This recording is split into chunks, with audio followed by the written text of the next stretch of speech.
یوم دفاع پاکستان 6 ستمبر 1965 یوم دفاع پاکستان 6 ستمبر کو منایا جاتا ہے اور یہ دن 1965 کی پاک بھارت جنگ میں پاکستانی افواج اور عوام کی بے مثال بہادری اور قربانیوں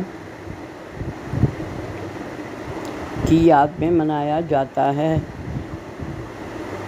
اس دن کو ملک بھر میں خصوصی تقریبات، پریڈز اور شہداء کو خراج عقیدت پیش کرنے کے ساتھ منایا جاتا ہے۔ پس منظر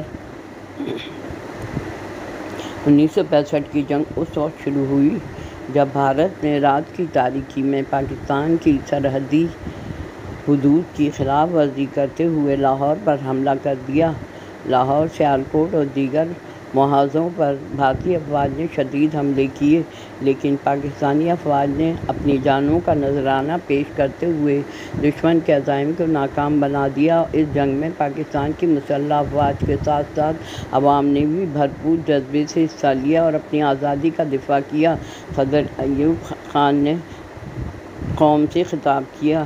بہادری کی داستانیں: اس جنگ میں پاکستانی فوج کے جوانوں نے بے مثال بہادری اور شجاعت کا مظاہرہ کیا۔ میجر عزیز بھٹی شہید، کیپٹن سرور شہید اور دیگر کئی ہیروز کی قربانیاں ہمیشہ یاد رکھی جائیں گی۔ میجر عزیز بھٹی کو ان کی شجاعت کے اعتراف میں نشان حیدر سے نوازا گیا، جو کہ پاکستان کا سب سے بڑا فوجی اعزاز ہے۔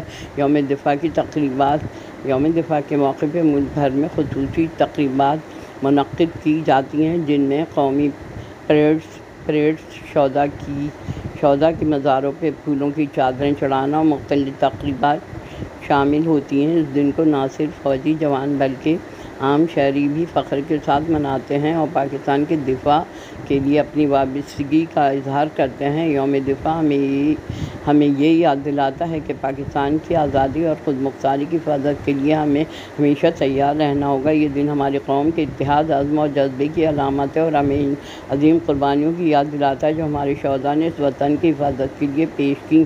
1965 کی جنگ کی تفصیل: 1965 کی جنگ کی ابتدا بھارت کے حملے سے ہوئی، جب اس نے رات کی تاریکی میں لاہور کے محاذ پر حملہ کیا۔ بھارت کا مقصد لاہور پر قبضہ کر کے پاکستان کو سیاسی اور عسکری طور پر کمزور کرنا تھا، مگر پاکستانی فوج نے نہ صرف دشمن کے عزائم کو ناکام بنایا بلکہ دشمن کے علاقوں میں بھی جوابی کارروائیاں کی۔ جنگ میں بھارتی ٹینکوں اور فوجیوں کی بڑی تعداد کے باوجود پاکستانی افواج نے شجاعت کے وہ کارنامے سر انجام دیے جو رہتی دنیا تک یاد رکھے جائیں گے۔ ایئر فورس اور نیوی کا کردار: پاک فضائیہ نے اس جنگ میں ایک فیصلہ کن کردار ادا کیا۔ ایئر مارشل نور خان کی قیادت میں پاک فضائیہ نے دشمن کے کئی طیارے تباہ کیے اور اس کی فضائی طاقت کو کمزور کر دیا۔ ایم عالم نے ایک ہی منٹ میں دشمن کے 5 طیارے گرا کر تاریخ رقم کی۔ اس طرح پاک بحریہ نے بھی دشمن کو بحری طاقت کو کراچی کے ساحل سے دور رکھا اور آپریشن دوارکا میں بھارتی نیوی کے ٹھکانوں پر حملہ کر کے اسے زبردست نقصان پہنچایا۔ شہداء کی قربانیاں اس دن کی حقیقی بنیاد ہیں۔ میجر عزیز بھٹی، راجہ سرور شہید، راجہ عزیز بھٹی اور دیگر بے شمار شہداء کی قربانیاں ہمیشہ ہمارے دلوں میں زندہ رہیں گی۔ ان ہیروز نے اپنی جانوں کا نذرانہ دے کر ہمیں ایک پیغام دیا ہے کہ وطن کی حفاظت پر ہر شے سے مقدم ہے۔ قوم کا جذبہ: یوم دفاع پر نہ صرف افواج پاکستان بلکہ پوری قوم نے اپنی اتحاد کا ثبوت دیا۔ شہریوں نے اپنی فوج کے ساتھ کھڑے ہو کے اپنے گھروں، سڑکوں، گلیوں کو محاذ جنگ بنا دیا۔ عوام اور خواتین نے بھی خون کے عطیات دیے، بچوں نے بھی اپنے حصے کا کردار ادا کیا۔ پوری قوم نے ایک عزم کے ساتھ دشمن کا مقابلہ کیا۔ یوم دفاع خود مختاری: عزت کے ساتھ ہم سب کو مل کر کام کرنا ہوگا، افواج کے ساتھ یکجہتی کا اظہار کرنے عوام کو فراہم کرتا ہم اپنے ملک کے دفاع کے لیے ہر قربانی دینے کو تیار ہیں۔ اس دن کی روح کو ہمیشہ زندہ رکھنا چاہیے۔ اپنی آنے والی نسلوں کو بھی اس دن کی اہمیت سے آگاہ کرنا چاہیے تاکہ وہ بھی اپنے وطن کی حفاظت کے لیے ہمیشہ تیار رہیں۔ تو